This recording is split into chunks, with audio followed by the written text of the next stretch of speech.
back. So the African National Congress says it's reached out to former President Jacob Zuma's MK party for coalition talks. The governing party, which slumped to just over 40% in the national vote last week, also revealed that it's speaking to other parties to form a government of national unity. Well, this morning we reflect on the voices of ordinary South African citizens during these negotiations. And joining us now is the Black Sash Western Cape Regional Manager, Thandi Henkeman, and coordinator of Cry for the Xcluded, Siyabonga Mama. Guys, thank you so much for joining us. A good morning to you. I think the one thing that really stands out about this election is just how it has been described as one that is ushering in a brand new dispensation. We see an African National Congress, Thandi, that has for the first time ever lost its majority. What do you think the message, particularly from the poor voter, has been in this election, Thandi? Thanks again for having us, Naledi. I think the voters have spoken and the mandate has been given. And I think there is a call for change and also a call for mature and substantive politics that will lead us during this crucial time. Siyabonga, I'm going to bring that same question to you. You know, in the run-up to the elections, we spoke to some of you guys, and what we heard was, you know, the pleas for more social security for the most vulnerable in our community. And I specifically remember Black Sash coming out and saying that the President Ramaphosa lambasting him for instilling fear in the poor to retain votes by really dangling that social security carrot in the face of the poor. What do you think the poor are saying, and what do you think political parties certainly have understood about what is the view of the most vulnerable? So I think what the poor is thinking now, their thoughts are not in terms of politics, but around how do their socioeconomic conditions change. They want to see a shift in this despair that they're feeling. And I mean, there's been events around this. I mean, we could reference the July 2021 unrest as one of those. And I think for many of us, the interest is, and we're confused really with this coalition too around who do we go with? Because our interest is reindustrialization to create jobs, and who's gonna create a basic income grant in this crisis of unemployment that we're seeing. And that's what the poor cares about currently, seriously. Yeah, I wonder then if organizations such as your own are you know, submitting your views to political leaders as they make this decision. I mean, Thandi, essentially what you've got is this perception that as these coalition talks happen, a lot of the voices that are speaking, a lot of the platform that is being given is to the business community, right? What is best for the economy. And there's a sense that we're speaking particularly to the higher echelons of society and not listening to what sort of configuration works best for the most vulnerable, Thandi. Naledi, it's so important that the voices of the poor are heard. And while the voices of the poor are often highlighted in political rhetoric, translating this into meaningful influence and policy change remains a challenge. So various civil society organizations and movements, such as the Black Sash, work tirelessly to amplify these voices and to advocate for their rights. But the reality is that systemic issues and political dynamics can sometimes marginalize these voices in decision-making processes. Yeah, okay, so let's talk about then what is the best way moving forward here, Siyabonga. I mean, ultimately, you've got, you're talking about industrialization. I don't think there's going to be a political party that certainly argues against industrialization. I mean, that one we can agree on. But you do have political parties that, for instance, are against a minimum wage, political parties that are against broad-based black economic empowerment. You've got, and that, of course, being the Democratic Alliance. Then you've got, on the other end of the spectrum, political parties that are more focused on land reform, land expropriation, and then those that say, yeah, nationalize these state-owned enterprises, and that will give services to the most vulnerable. Where are you leaning, Siyabonga? Of course. I mean, and currently we're not even seeing, I mean, the EFF has been talking about this. We're not sure to what extent will we see this real reindustrialization given their number of votes. But really, I think for us, we need a government that would take these issues serious. You know, there's this talk about investment. And the talk about investment for us is really investment that is driven by the state, an investment that would come into the economy, into productive industries, into creating this reindustrialization that we're talking about.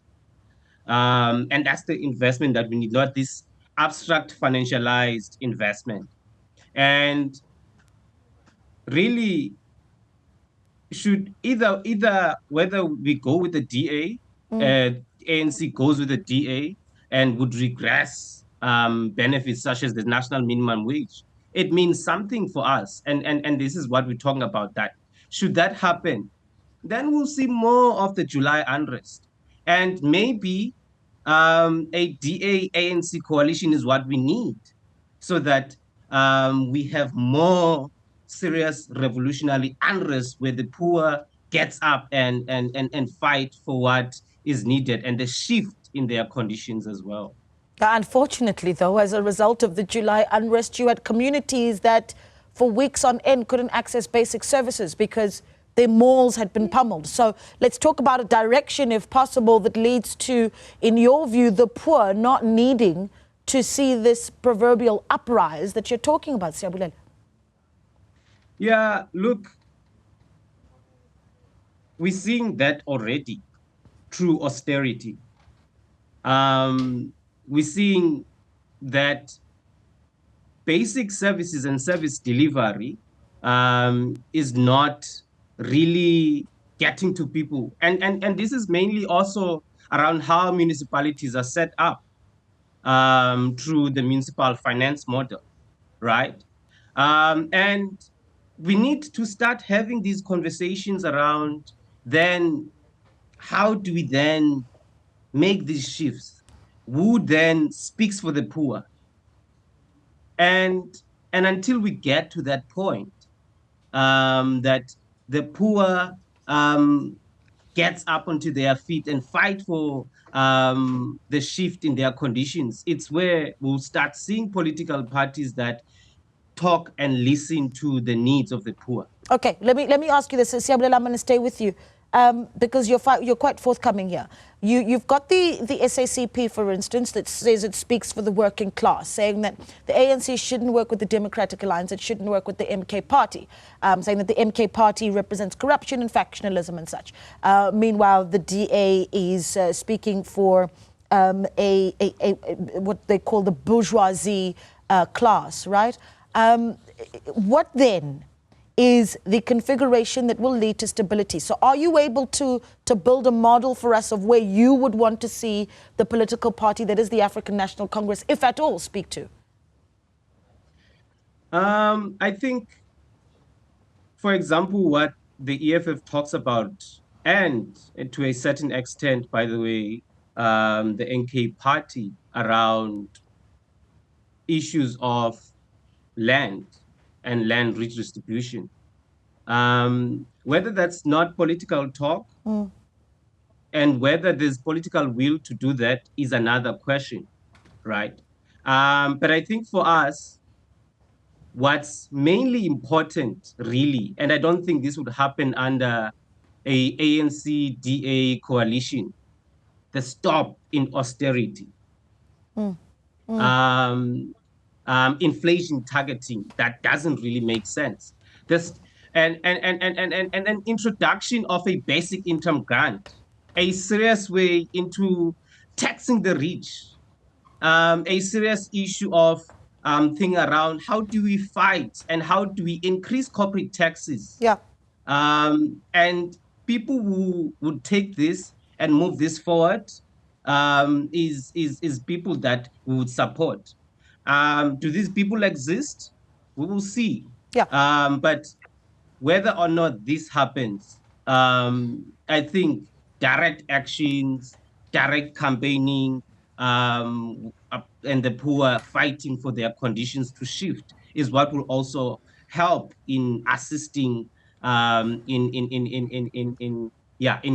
in putting what we're fighting Okay, Siyabonga, I'm gonna squeeze one last in one, Thandi, and this one is for you. Your message to the big political parties at the moment as they decide who to work with.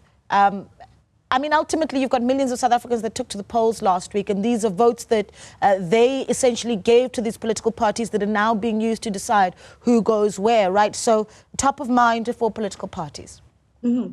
Absolutely. So the points of commonality lay in our constitution, and that really needs to be the guiding light as far as our actions and decisions are impacted. The impact of a coalition government on the poor in South Africa, being the first of its kind in this country's history, could have several potential impacts, and it really boils down to the parties involved and their commitment to social justice. Yeah. Parties with strong social welfare agendas typically advocate for the poor, and we do want to emphasize that there are both potential positive impacts and potential negative impacts with the coalition government, but ultimately we need to rise to the occasion and make sure that it works for our democracy and that the needs of the poor are not sidelined. Yeah, it's a big task. Thank you so much for speaking to us. We really, really do appreciate it. Representing the voices of the most vulnerable, that was Black Sash's Western Cape Regional Manager, Thandi Henkeman, and Coordinator of Cry for the Xcluded, Siyabonga Mama, speaking to us there.